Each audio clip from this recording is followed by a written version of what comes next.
for the next 4 months, where we are going to be going through my history, my opinions on particular issues relevant to the community of Cowlitz County. And you're going to get to hear conversations with folks in the community to help us orient ourselves around the needs of this community. The next 4 weeks are going to be an introduction to me as a candidate, as a politician, and I have my friend Josh here to help kick us off. Hi, Josh. Hey, Joe. Yeah, really excited to be part of this and consider you a good friend. So happy to help you with this. Cool. Let's do just that. I mean, to kick things off, why don't you tell us a little bit about yourself, your background, and what got you to this point? Sure. So I think I'll start with just like a little bit about me as a person, right? I'm Joe. I'm 28 years old.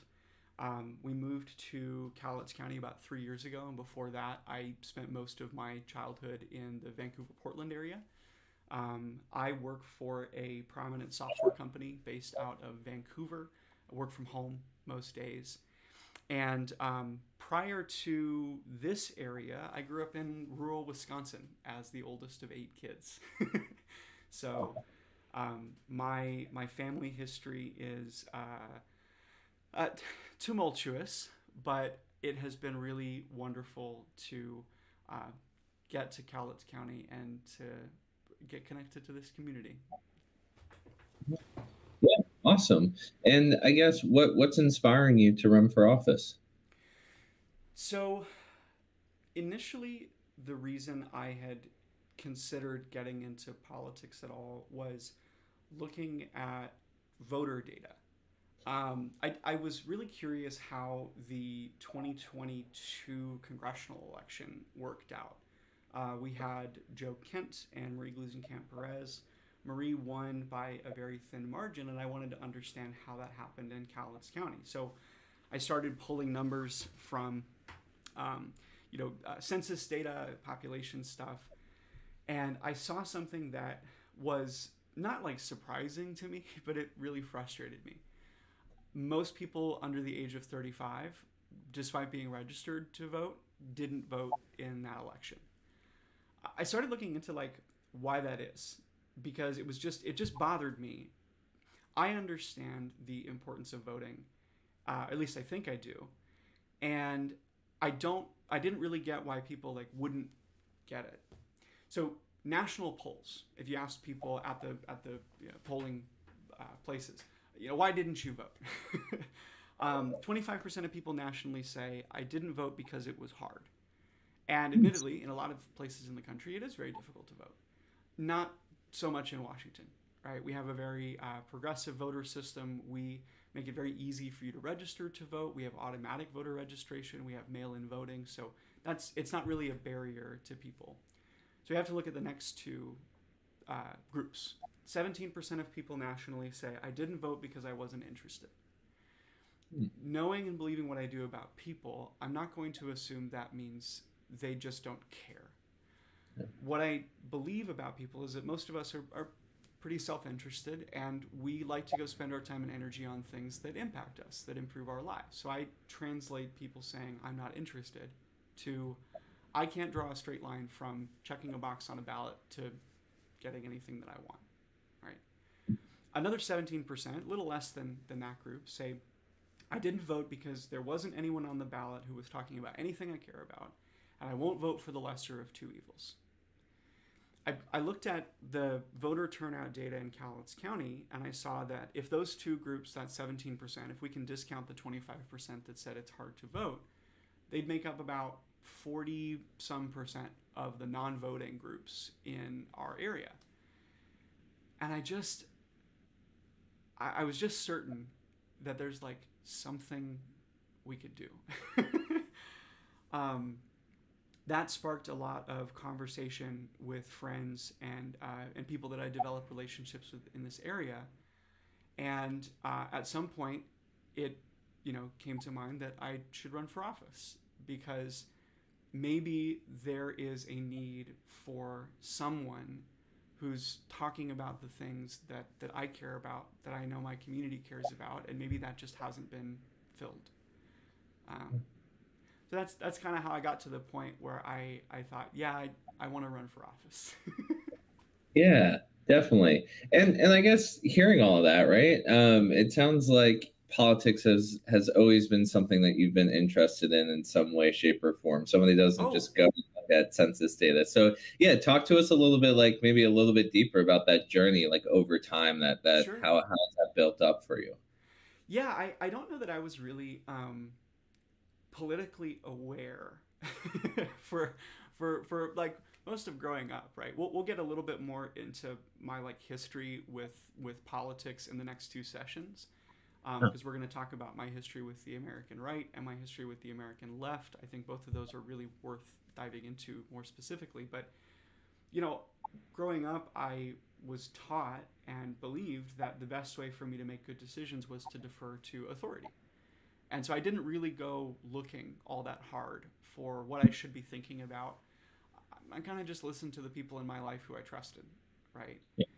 I got out into the adult world and, made stupid mistakes as like an 18, 19-year old, right?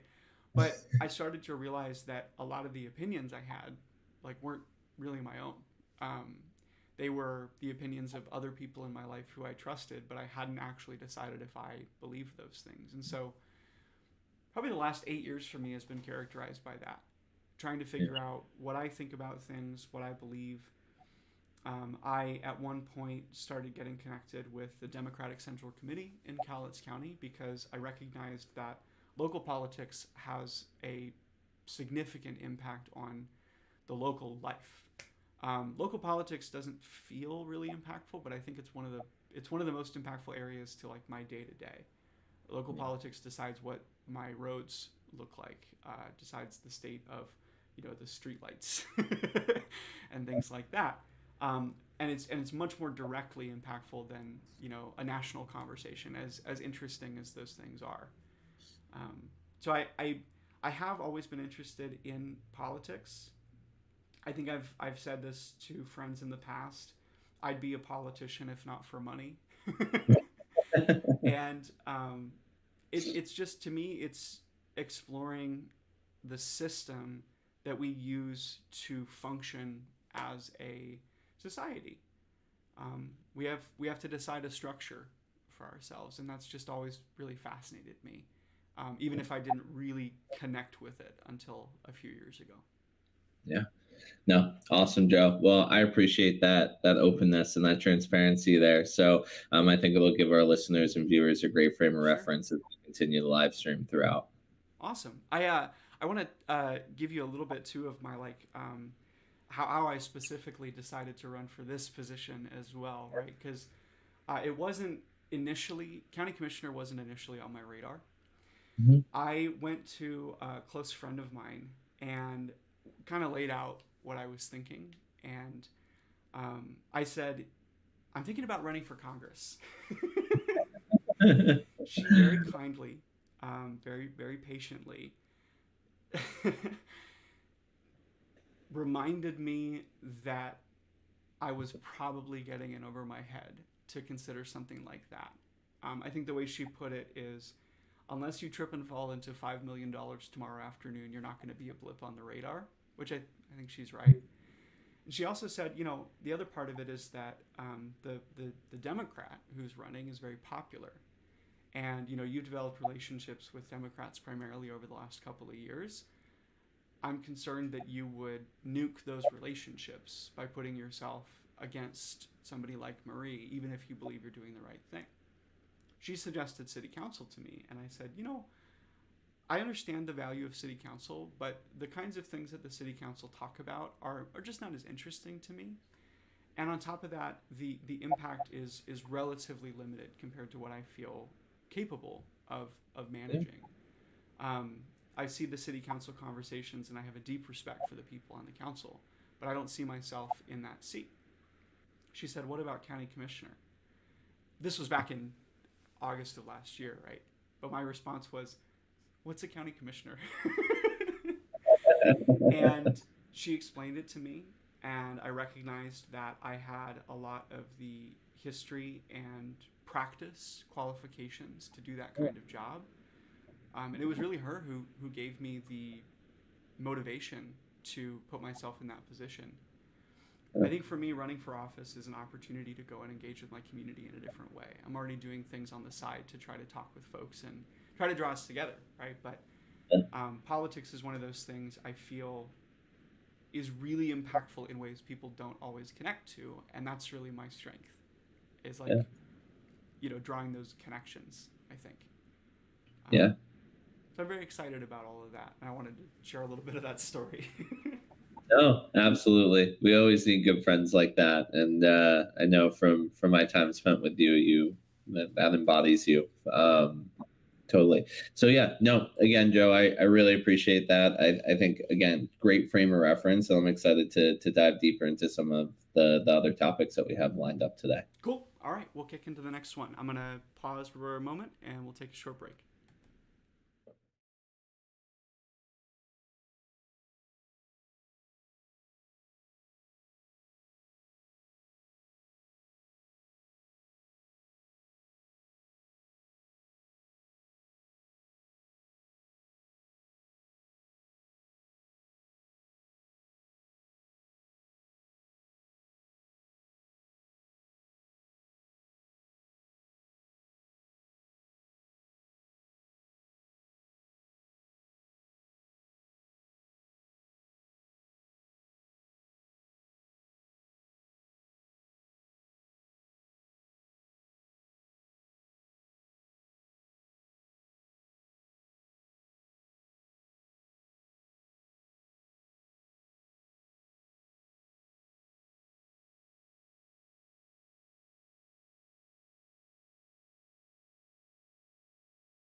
All right.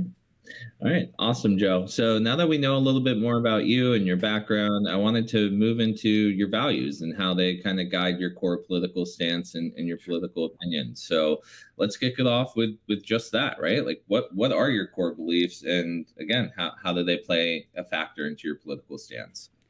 Sure. So there's four values that I'm going to be talking about throughout this campaign. I'm going to try to spend about 90 seconds on each of these because otherwise I could go for a long time.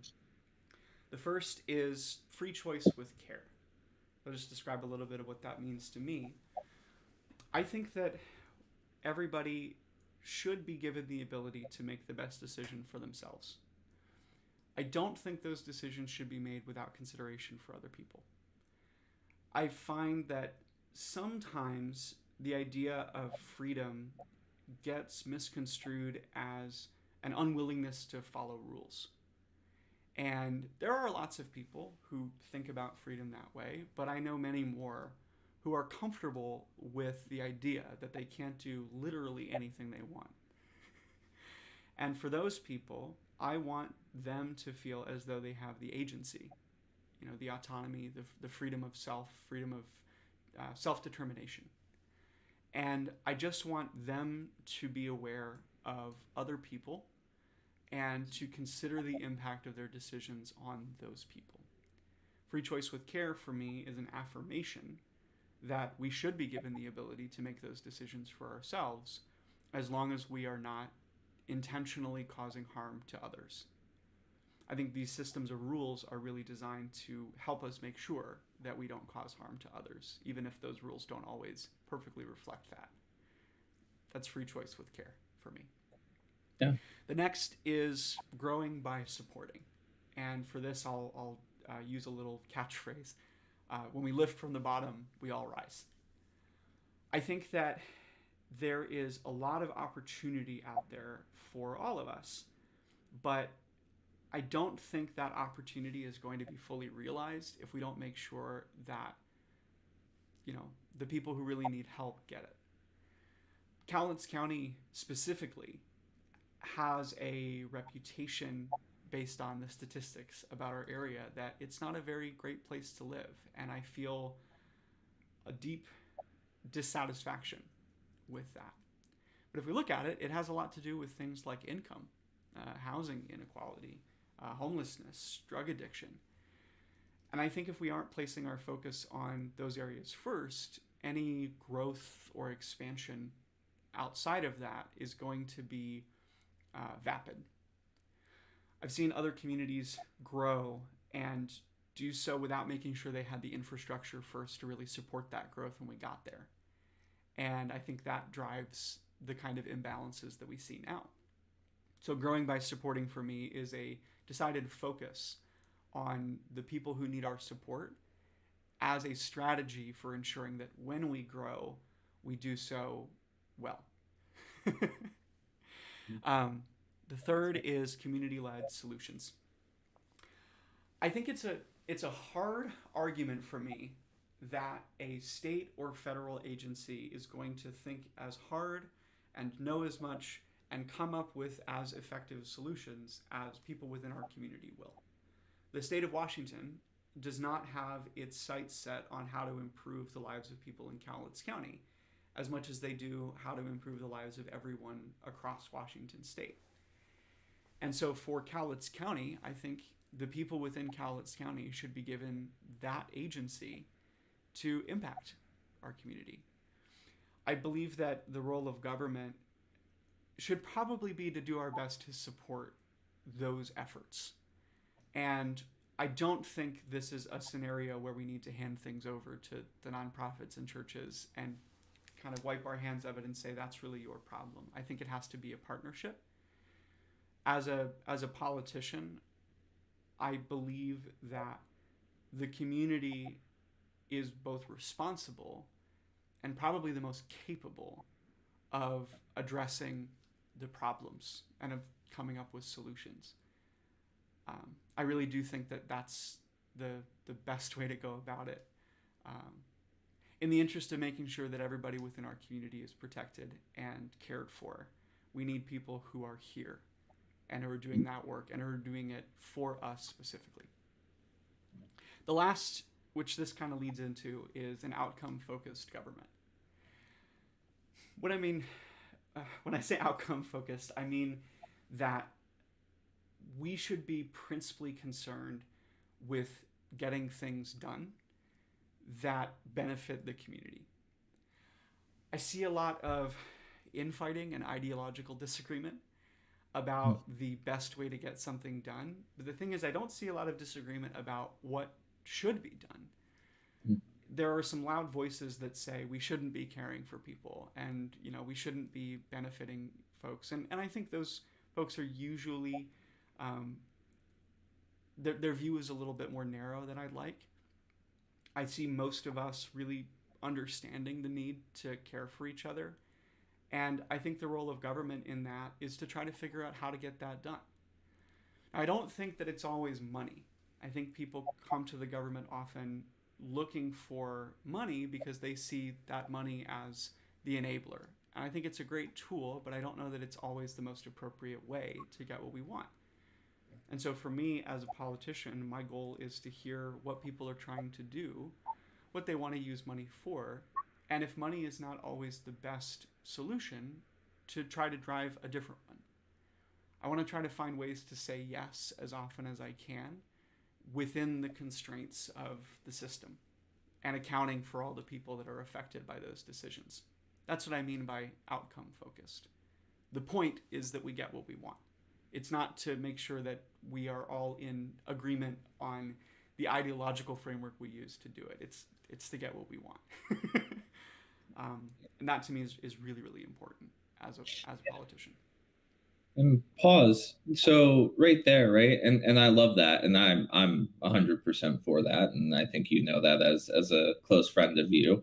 Talk to me a little bit about like the change management that you think is going to need to go into that, right? Like you, outcome county commissioner, fantastic, but now you have to work with all those people that have that viewpoint. So talk to me a little bit about your experience with changing people's minds and how you intend to kind of go into that. Loaded question, I know, but Sure. Well, I think the most direct way to talk about it is to speak to my experience with that kind of conflict, right? yeah.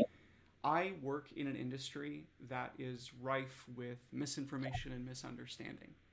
And my job, my day job, is to spend time with people helping them understand complex things and figure out how to get what they want within a complex system.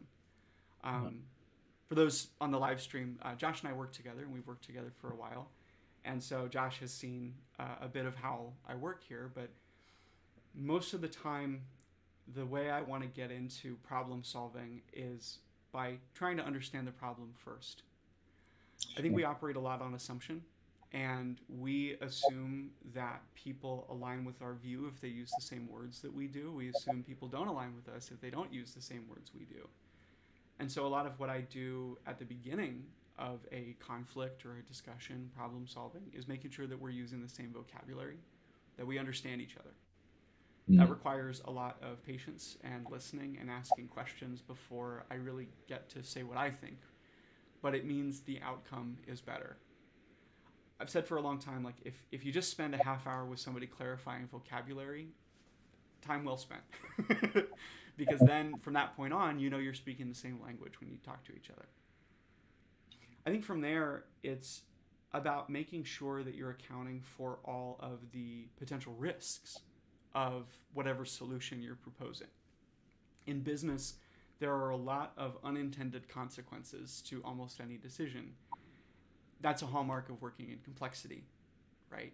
Complex systems are naturally unpredictable. So I want to know as much as I can about how the system works because that will help me best account for those risks and it'll help me best advise on what solution is probably the most appropriate. In order to affect change in Cowlitz County, I think no less than every person in Cowlitz County needs to be accounted for. And you can't functionally go talk to literally every person in a county, even our size, 110,000 people, but you can go and ask as many people as you can think of. And you can put calls out and say, hey, please make sure that, you speak up. I try to take an attitude of listening and engaging first in what people need and how they're thinking about something, and then advise from my experience on the ideal solution that won't have any unintended consequences or as many as we can predict, right? Does that help? Yeah, no, it absolutely does help. So I appreciate the extra detail, my friend. All right. As we kind of move back to some of the problems that you see in your county, kind of when you were talking through your core beliefs, how do you start prioritizing those? Where do you start and what do Yeah, you I believe? think the focus has to be on the community, right? Mm-hmm. And when I say community, by the way, that always means every single thing inside of the borders of Cowlitz County, no exceptions, right? When I talk about community, I'm not talking about like my community, my friends, my family. I do mean everybody in Cowlitz County. And if when we go and make decisions, we are not doing our best to account for the community, we're going to miss whatever we might see besides, right? Cool. Look, I think it's fine to be selfish. I do. I think that it's natural for us to be thinking about ourselves. And for the most part, I don't have the expectation that other people are going to have the same heart for Cowlitz County as I do in a position like this. But when it comes down to the decisions we make, my focus is going to be on the community and on everyone who's affected by that. And if the thing that you want is going to have a negative impact on some aspect of the community, I'm going to challenge that idea because I want to figure out if there's a way for you to get what you want, again, without having a negative effect that we could avoid, Mm-hmm. right? So for me, it's always going to be the community first. Secondarily, I think, my relationships, of course, and then, of course, myself. But the community has to be at the center of all of it. Yeah. Um, I think to really support a community, going back to that growing by supporting concept, Mm-hmm. we really need to focus on meeting basic needs, making sure that people have what they need, that they have opportunity, that they have resources, because that's also how we make sure we grow well, right? We can just grow, we could just get more money, but more money without making sure that everybody's okay, it misses an aspect of the community. Um, I'm going to try to be as comprehensive as I can. If I think that's a good word to kind of sum it up. Yeah, and I think one thing to just take a couple of steps back, right? And if we're gonna dive into this later in this stream or down the road in other streams, just we can put a bow on it. But you talked a lot about doing what the community needs and doing what serves the entire community, which I love. What do you think the best way to uncover that, right? Like you as an individual live in your community in your world, right? But there are so many other worlds and Yeah. universes in that county. So talk to me a little bit about that if you don't mind. There's a couple different ways you can engage with a community of this size without going and speaking to literally every person, right? Sure. Look, if I really had all of the time and energy and resources at my disposal, I would love to go and sit down with each person in Cowlitz County and hear their thoughts. But I also have to be like realistic. That's a logistical challenge, right? Okay. So the first thing I want to do is I want to maintain a posture of openness, right? Mm-hmm. I want to make sure that I'm not going to assume I'm right about something until it's been confirmed. Mm-hmm. And I want to go to the people who have the exposure to particular pieces of this community, and I want to ask them first what they think. That means going to leaders. It means going to people who are in the trenches doing the work and asking about what they see, right? So sitting down with leaders of nonprofits that are doing the kinds of things that I want to see happen in our community, asking them what they need, asking them how we could be supportive, right? What Mm-hmm. resources do you need? What things are in your way? What barriers can we help overcome? Going to people within government who are decidedly focused on a particular aspect of this community and asking what they need, right? So mayors of cities, leaders of smaller communities, I want to go to those people and ask them what they see and figure out if there's some way for us to work together. I don't think it's realistic to expect engaging conversation with every single person in Cowlitz County, but it also doesn't need to just be me. I Mm-hmm. expect leaders within my community to be going and engaging with their section, their subset of Mm-hmm. Cowlitz County. And I expect that I can go to them and ask them, what do you see? Mm-hmm. If those leaders don't have answers for me, I have to figure out some other way to engage, right? So Yeah. there's other kind of practical stuff you could do. You could do text messaging, you could do emails, you could do, more community engagement and outreach. But I want to start there because I think that's probably the most efficient way to collect all of that perspective, right? Yeah. And I know, and it leads me into one other thing that I wanted to dive deeper into with you is, naturally you aren't always going to agree with everybody. So as you start going to those leaders, how do you make sure that you stay open to different perspectives and, leaders that are going to challenge your own beliefs? How do you partner with them? Oh man, I love talking to people I disagree with. It's so much I know fun. that. So look, That's true. like a little bit about me, right? Like as a person, I am just fascinated by how people think. In my like personal study, the area I have spent the most time and energy trying to understand is how people make decisions. One of the things I've come to for myself is I've never seen somebody make a consciously bad choice. Right? Like I don't think people sit around and think, "What's the worst thing I could do?" you know. Fair enough. So, so if I disagree with somebody on an issue, the first thing I want to do is dive into how they got there, right? Like, what's your context? Um, I'll pull back from the Federalist Papers, Alexander Hamilton. Um, he said, people wind up in such unique situations and such unique circumstances that we often see good and wise men on both the right and the wrong side of issues that matter to all of us.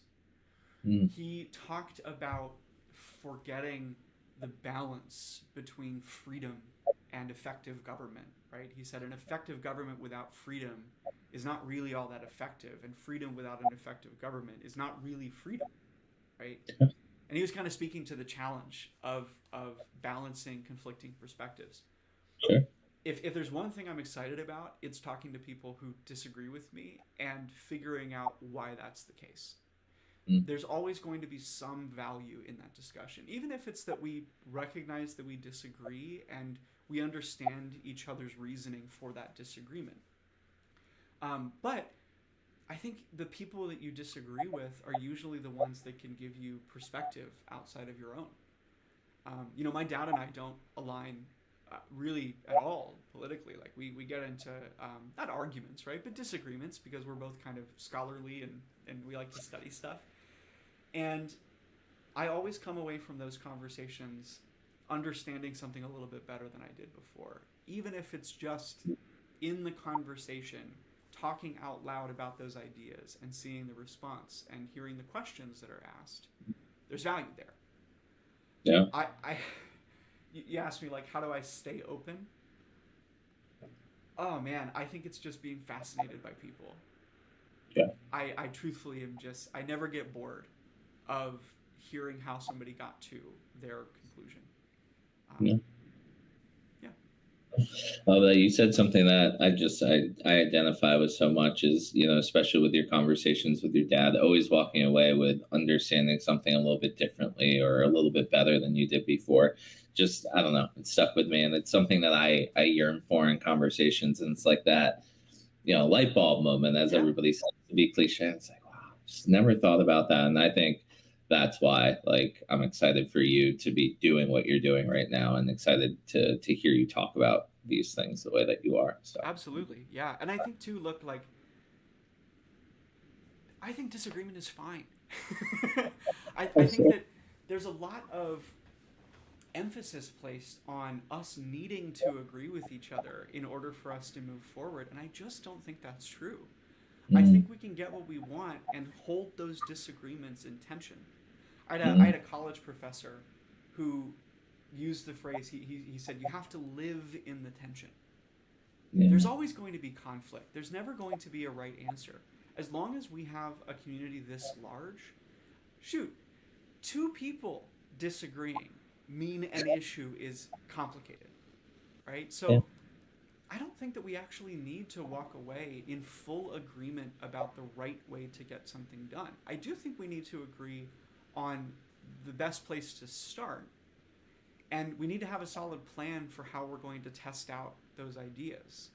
We need to be willing to say, hey, maybe I'm wrong about this. Let's make sure we are in agreement that we're going to come back to the table after we try this out, right? But those ideological disagreements, I just don't see a whole lot of value in trying to argue. I think as long as we understand each other and as long as we understand why we think the way that we do, and as long as we're focused on not causing harm, disagreement is fine. Harm is really critical for me, by the way, on that, because one area that I really struggle with is disagreements that ultimately root back to taking something away from somebody. I think that, again, because one of those values for me is that free choice with care. If your opinion does not necessarily include people having the agency to decide what's best for themselves, as long as there's not harm, it's going to be really hard for us to align. Because it's really, really important to me that people are given the ability to decide for themselves on those things that are not, impacting other people, right? Yeah. No, absolutely. I wrote down as you were talking, live in the tension. I love that. I think it's something, and I mean, you called it out. We work for the same company, and our leader always talks about hiring people that are delightful to disagree with. Mm-hmm. So I'm a big proponent of what you're talking about. And then just to feed off of, like, you've been serious this whole time, right? But I think as the topic of harm has come up, Yeah. there was a new seriousness in you, right? Just Mm-hmm. then. So talk to me a little bit about, how you ensure that the policies and decisions that you stand by and that you want to implement really serve your community. What are your checks and balances, for a lack of better words?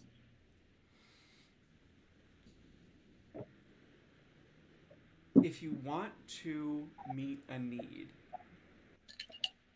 you have to understand that need in its fullest sense, right? So, if we want to enact a particular policy, Mm-hmm. it's really, really important that we use the mechanisms of government to ensure that we get feedback on those decisions, and to ensure that if somebody feels they're going to be harmed by that decision, we hear them out. I think there's a degree of patience involved in that, because I'm going to come into politics with, sure, my opinions on how things should be. I have to be willing to be wrong, right? And I also have to be willing to hear people out when they say, look, your plan just didn't account for me. And that means it needs to change, right? Harm is something we'll have to dive into a little bit more. I don't know that right now it's appropriate to really like define that, but I think there's a few really tangible examples of harm. There is people's sense of safety, their security, right? When somebody feels that their security is being threatened, that's a form of harm, I think. When their autonomy is threatened, their ability to think and act freely is that's a kind of harm that people feel. When resources are taken away from them, that's a very real harm. When rights are taken away from them, that's real harm. And so I think to make sure that the policies and decisions that I'm making account for the community, I have to be open to the fact that I'm just not going to think of everything. I have to go ask people, what am I missing? Yeah. That's a posture I have to hold constantly, forever, I think, Mm-hmm. in order to really be able to do this well. Yeah. Again, that priority is on the community, and that means accounting for every single thing in Cowlitz County. All right, I keep doing this, by the way, because Cowlitz County is kind of shaped like a little Yeah. rectangle. We have a little swoop. Yeah. um, every single thing in Cowlitz County needs to be accounted for, and my job is to investigate and understand the need and ensure that I've accounted for as many of the consequences of those decisions as possible. Yeah, absolutely. And talk to me a little bit about, again, kind of a loaded question, but you just said it's impossible to do it. It's not a one person job, right? You can't account for an entire county by yourself. Mm-hmm. So, and something that stuck out to me, and part of that answer was, enacting parts of the government to elicit that type of feedback, Yeah. right? Do you feel like we have good forms of that feedback? Do you feel like that's something that you need to build on and enable your community to give your government feedback in a better manner? I absolutely think there are mechanisms in place to get Mm-hmm. that feedback. For example, the county commissioners have regular meetings that are open to the public that people can come in and comment. They can write letters. There's probably, I think there are some things we could do to make those more accessible to people who are, working during the day. The regular Tuesday meeting is at 9 a.m. And Yeah. I personally can't attend that because I'm employed, right? But besides that, I do think there are other ways we could be soliciting feedback. Mm-hmm. I think building connections and relationships with organizations is one way we can do that. And On the side, I've got projects with friends of mine that are really focused on kind of drawing those connections, because those organizations have an audience. They have a group of people who are listening to them for their thoughts, for their questions. And I can go to those organizations and say, "Do you mind going to your group and asking, hey, what do you think about this?" Right? There has to be some proactivity here. I can't just sit back in my chair and wait for people to come to me. We're all so busy and our lives are so complicated that to expect that everyone's going to drop whatever they're doing and come talk to me about the thing I care about that affects me is a little naive. Yeah. So I do think there are existing mechanisms to kind of wrap back to your question. I do think there are existing mechanisms for feedback in government. I don't know that those mechanisms are very effective if your focus is not chasing people down. If we expect people to just come to us with feedback, we're going to miss the very important things that we didn't think of, right? Yeah. Hope that fills it in. No, it does. It absolutely does. Well, awesome, Jo. I mean, your passion is infectious, and I love to see somebody who leads with community in mind. So I really appreciate you walking me through all of that, and I look forward to continuing on with this and some of our other sections today. Thank you, friend. Let me set up the little cue here, and then we'll close this one out.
All right. Awesome, Jo. Well, I've been known to just come right out with things, so I'll do that right here. So I wanted to let everybody know, and obviously state the obvious, that you are running for county commissioner as an independent. Mm-hmm. So I think that sets the stage for this section and your stance on party politics. So let's start right there. What is your perspective on the use of labels in politics and things like that? Yeah. This is a challenging one because I think as soon as people see I'm running as an independent, their assumption is going to be that I'm trying to cut down the middle between two extremes. Truthfully, the reason I'm running as an independent is because I don't feel good about allegiance to a particular side. I think that's hard for people to accept because we're very used to being lied to, being told things that aren't true. And so I really do want to dive into this a little bit more. Um, Labels are something for me that I've always struggled with. I think as soon as you label something, people stop asking. They don't want you to clarify anymore, because if you say I'm a Republican, they go, "Great, you're on my side," or "You're not on my side." Or if I say I'm a Democrat, they say, "Great, you're on my side," or "You're not on my side." And we stop asking what that means. I think there's value, of course, in orienting yourself around a set of beliefs. And I have no problem talking about my values with people, but narrowing myself down and saying, I am a Democrat or I am a Republican, it's just always been a challenge for me. On a personal level, I don't like to label myself. I don't like to apply standards, which labels really do feel like standards, right? Um, they're good shorthand descriptors, but a label almost never gives credit to the complexity of an idea. And so it's always going to be a struggle for me to label myself. Me running as an independent is really for me about giving myself room to not have a label and to just talk about what I believe, to express those values as honestly and openly as I can. Absolutely. A label never gives room for the complexity of an issue. I mean, wow. Like if you didn't just hit a nail on the head, and it's so true, right? I think that sometimes, I mean, let's call a spade a spade. We live in angry times. We live in times where these two extreme sides just can't find any middle ground. And I think that, Sorry, just to interject there. I think the oh, idea that Democrats and Republicans are two extremes well, um, is also kind of challenging, right? Because I don't think that's really true. I think that there is a huge spectrum of political perspective. Democrats and Republicans are just two general framings of like an opinion of an issue. But like if you look at the way internationally that like our Republican Party and our Democratic Party work, the Democrats are not a a paragon of liberal ideas. fair um, enough. Democrats in the global sense are kind of centrist, maybe even a little bit right leaning. But compared to the Republican Party, they certainly look a lot more liberal. Again, I'm even starting to use labels to describe the differences between these, right? And that's really what I mean when I say that like a label doesn't give credit to the complexity. Yeah. Um, I don't think that it is as simple as good guys and bad guys and right and wrong in a country with 330 some million people in it. There are not going to be just like two sides. There's not going to be like a good and a bad. It's always going to be more complicated than that. Yeah. Sorry, not to get on a soapbox there, but I just wanted to hit on that point of this idea of two extremes. I don't really see it that way, and I think if we do see it that way, that also gives me as like an independent less room, right? Because then it's like, okay, well, if Democrats are one end, Republicans are another, am I in the middle? No, I'm just trying my best, right? Yeah. Hey, aren't we all? Aren't we all? So no, I remember that. And you didn't get up on the soapbox. I think that's what I was looking for when I Okay, asked that. So I appreciate it. But again, talking about a very complex issue, there are two sides to every coin. sure. So, in your opinion, what are the pros and cons of taking a political label or a political stance? Right? Like, talk to me about that, or aligning with a political party, for a lack of better words. Oh yeah, yeah, yeah. So um, there are some pretty obvious pros to aligning yourself with a particular group, right? I think the most obvious one for me is money, resources. Okay.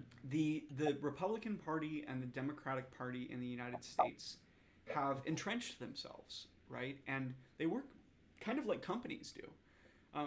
They have funding sources, and they think about how to distribute those resources best, and they think about national objectives and state objectives and local objectives.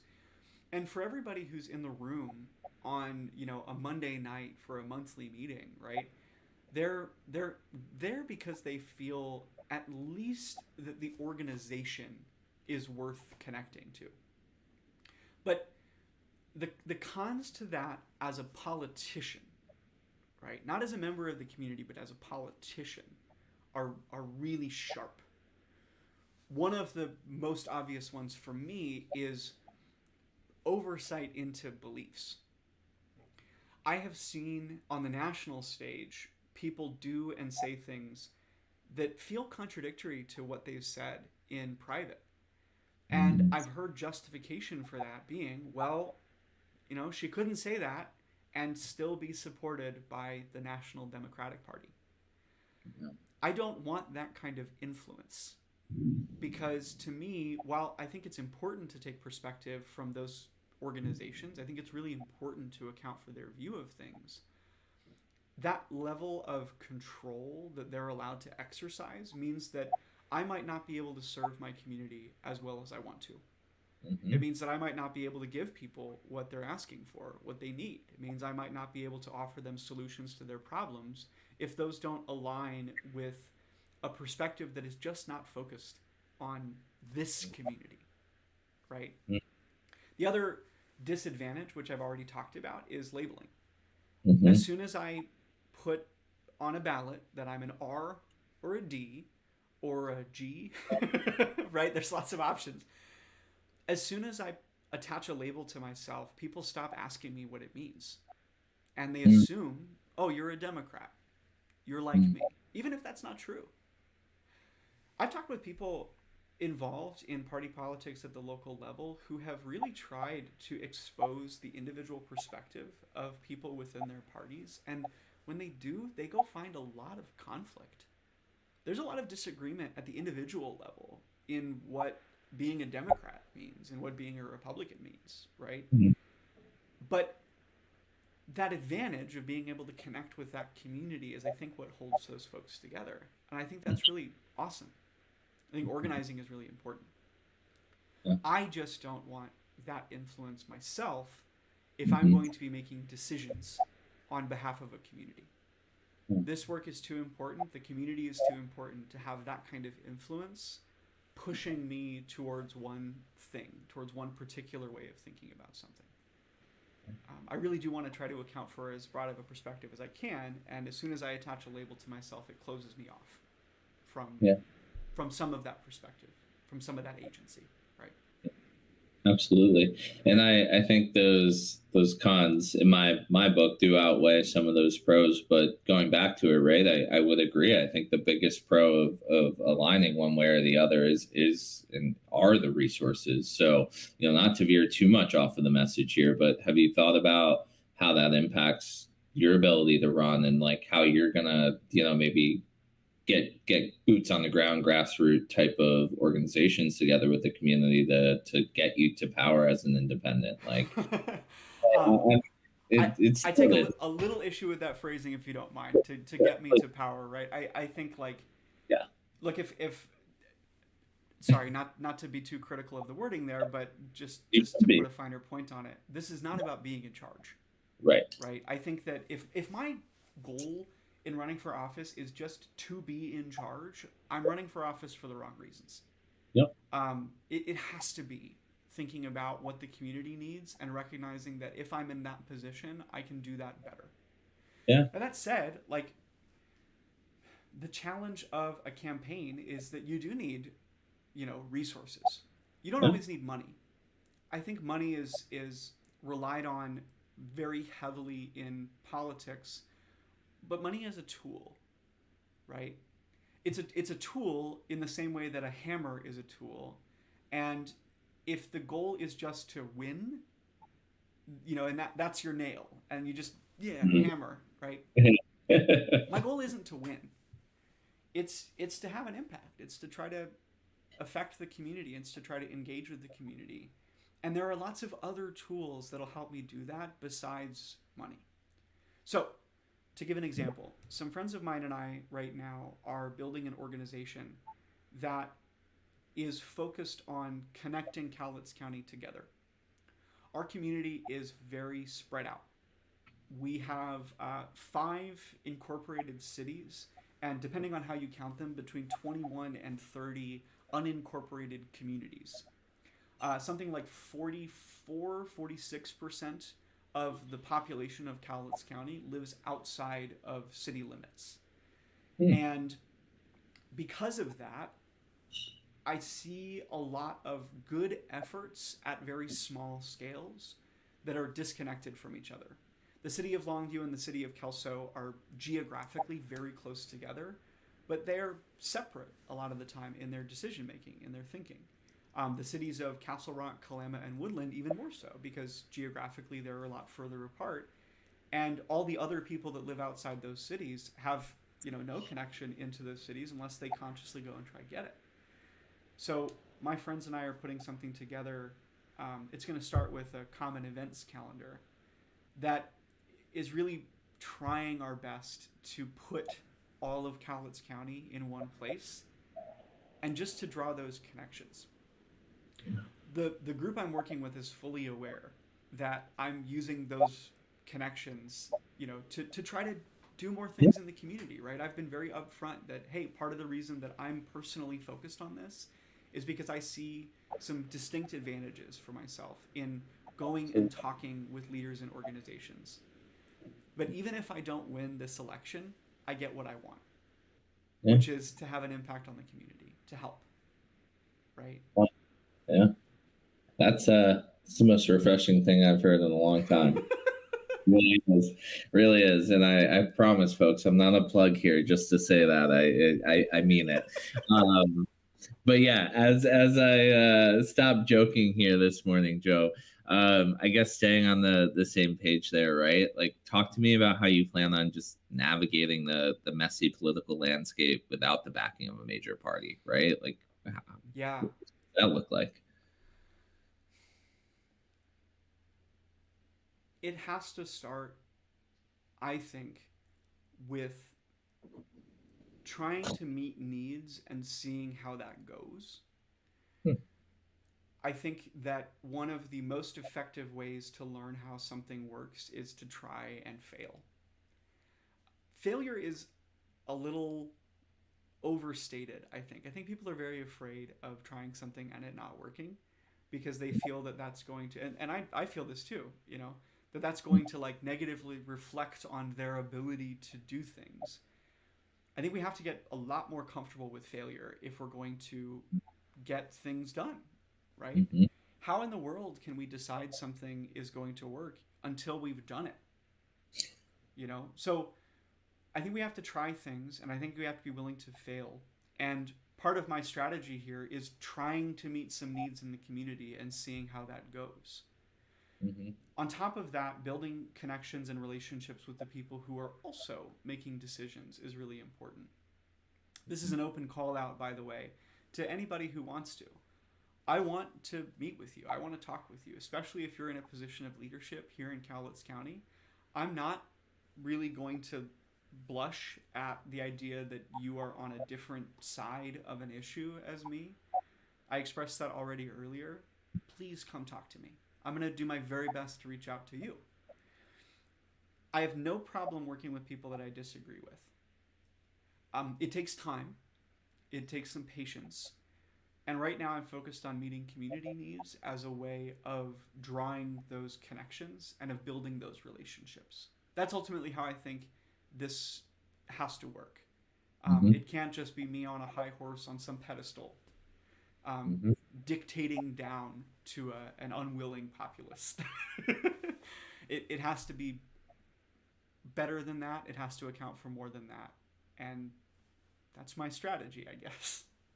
Yeah, no. And I want to go back to something that you led with on that is, the importance of not being afraid to fail. So one hits home with me. I studied entrepreneurship in college, and that's something that I think is really important from a business aspect. But talk to me about, how you take failure and how you get better from it and how you learn from it. I think that's a critical aspect. So how do you view that, right? And how do you bring that to failures and what you're trying to do in the community right now, and how you can always constantly improve?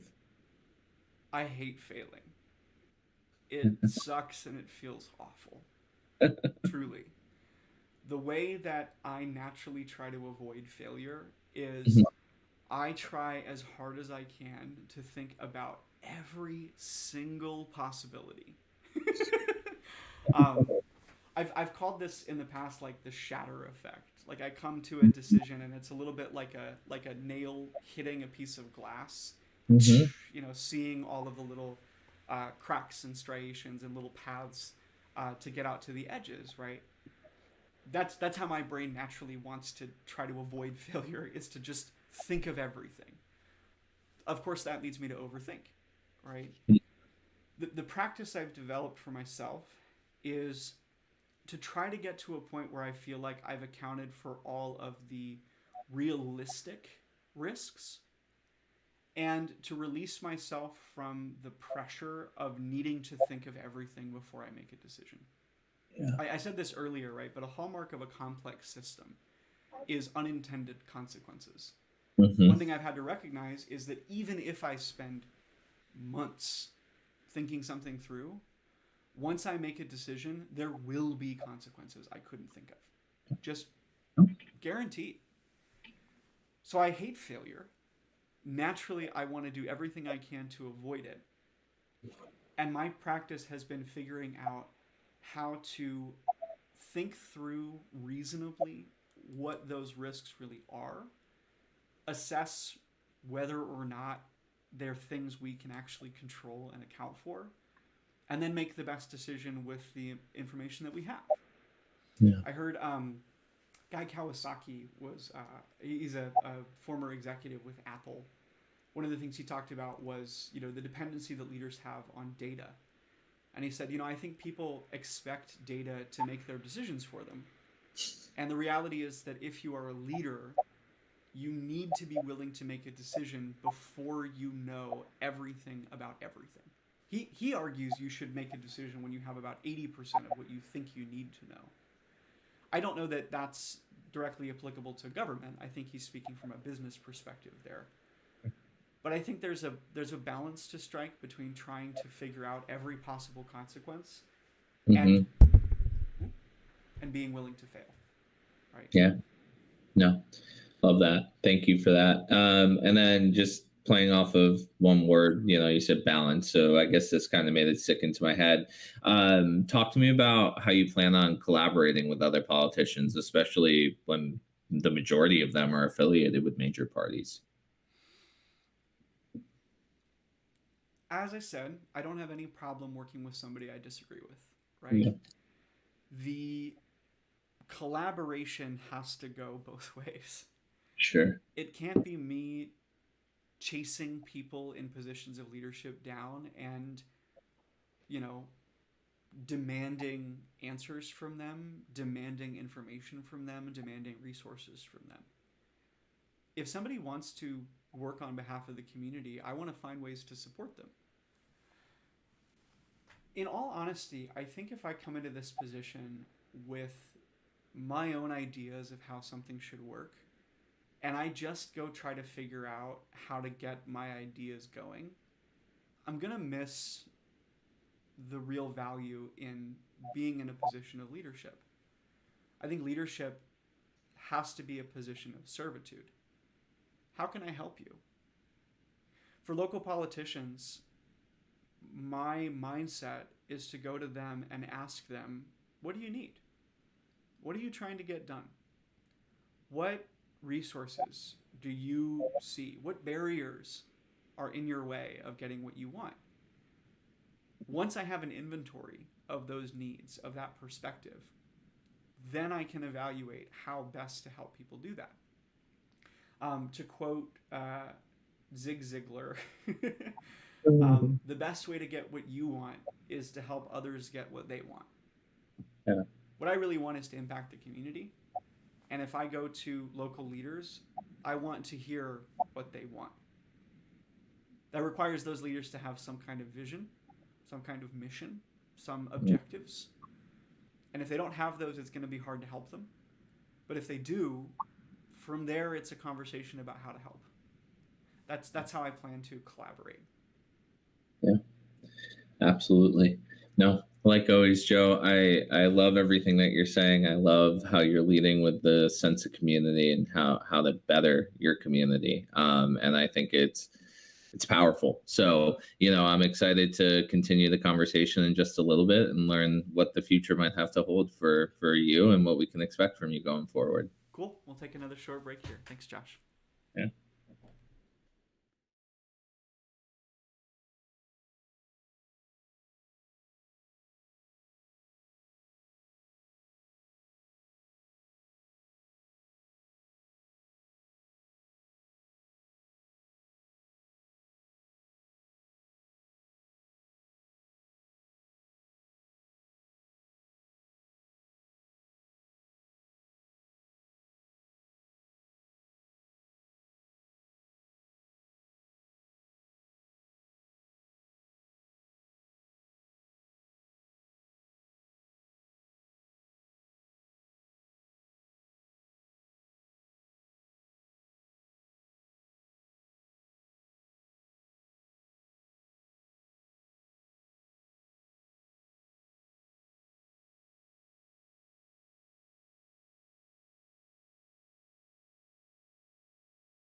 All right, Joe. Well, we have talked about a lot in the last 90 minutes or so. We know more about you as a person, your background, your political stance, and most importantly, that you're running as an independent for county commissioner. What's next? What's your long term vision for politics?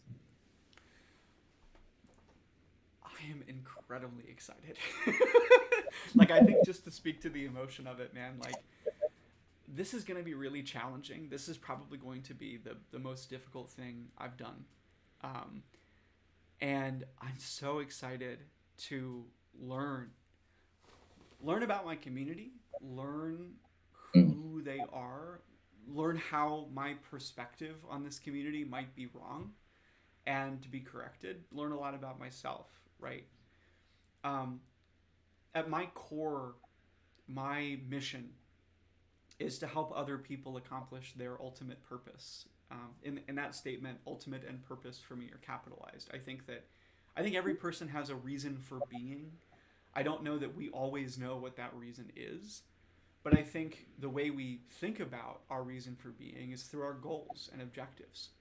I see myself as an enabler. I love Mm. helping people solve their problems. I love helping them think through the best way to get what they want.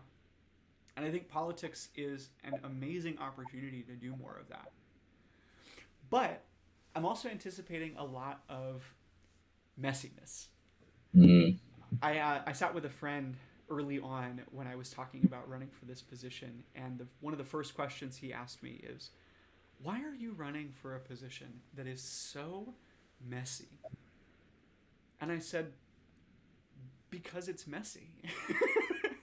Because I see myself capable of dissecting the mess and figuring out what needs to happen next. Mm. I might not always be in politics, but my future is always going to be thinking about helping people solve problems.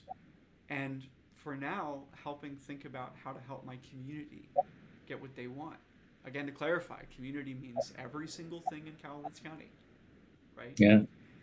Um, that's what I'm most excited about, are those opportunities to help people get what they want, those opportunities to help people address their problems, the opportunity to be in a position of authority that allows me the resources and decision making potential to support people. Like I said, I think leadership is, it has to be focused on service. It has to be focused on helping support the people who are really doing the work. And I can see no greater mission than to help other people. I love that. I think that's if everybody had a little bit more of that in them, Joe, I think the world would be a better place, right? Josh, you're too nice to me, dude. But no, I Uh, appreciate it. Yeah. Yeah. Well, look, and I'm gonna take a little bit of a right here because I think it's something that's been in the back of my brain this entire time, and I've yet to ask it. Right? You mentioned in the beginning you grew up in Wisconsin. You're a transplant to Cowlitz County. It doesn't make you any less of a resident or a community member by any stretch of the means, but like, is there a particular moment or like where does this passion for Cowlitz County come from? Right? Like, you weren't born and raised there, but I can tell, and I can tell how much you care about it. So I'm just curious about that.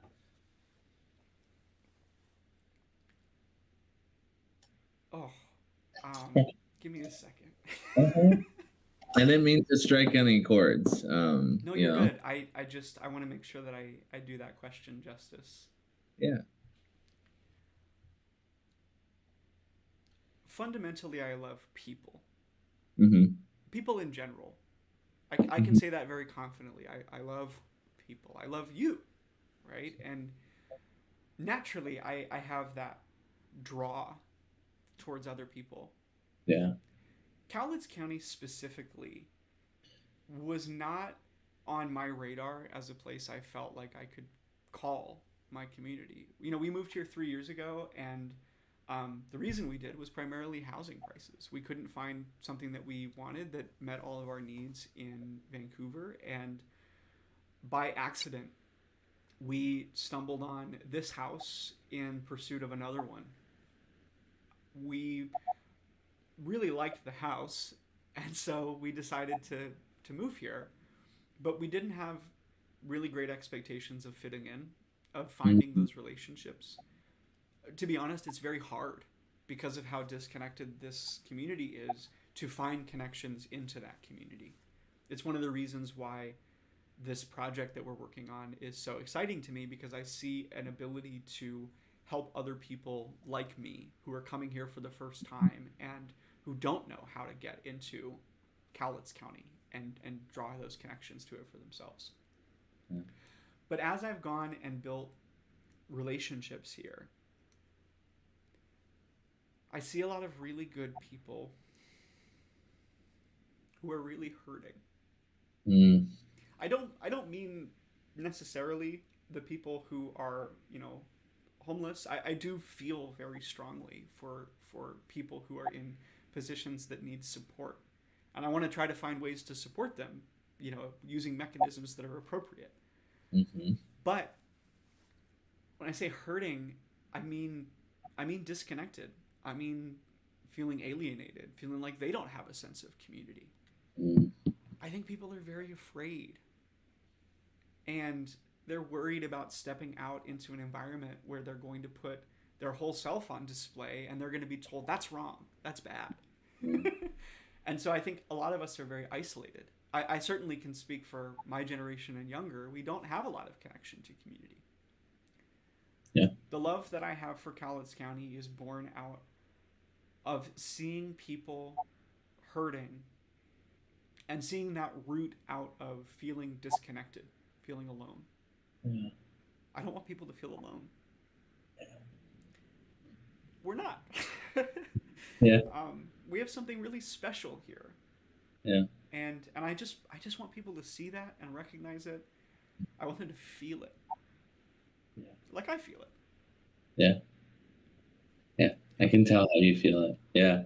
No, I appreciate that. I appreciate the emotion behind that. Yeah. So, Joe, I mean, for everybody who's been with us live or is going to view part of this or all of this at a later date, like, tell the people, how can they learn more about your campaign? How can they get involved if they feel inspired to do so? Sure. So the campaign stuff, you can go to my website. There is a lot there to talk about, like the live stream. There's stuff about like the resources that I need. There's an opportunity to donate. I would ask you to donate because that's going to help just make sure that the cost is not felt entirely by me, despite the fact that I'm trying to fund this all myself. I still recognize that that's not entirely the solution to this, right?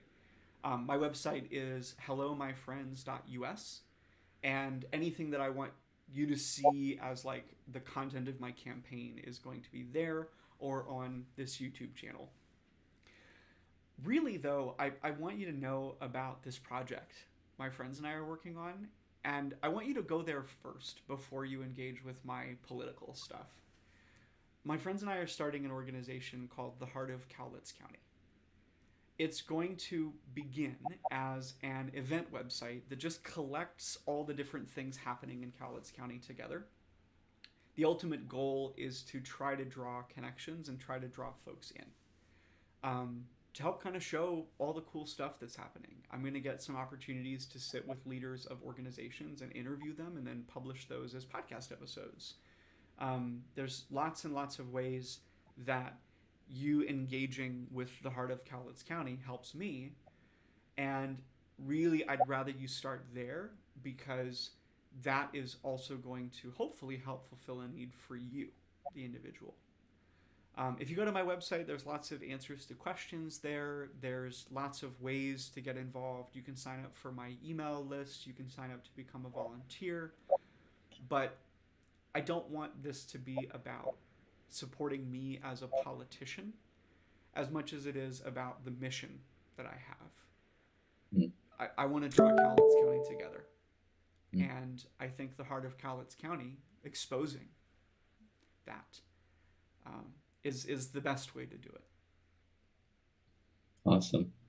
Well, I love that, Joe. And again, I love the openness and the transparency that you've been able to bring today. And I'm super excited to be involved in this. And I'm excited to see where it continues to go. So, like you said in the beginning, we're going to be doing this for quite a while. So I am ready for the ride. And I hope all your viewers and folks who listen to this after the fact are ready for the ride too. Really appreciate the time. Josh. Appreciate your time today, friend.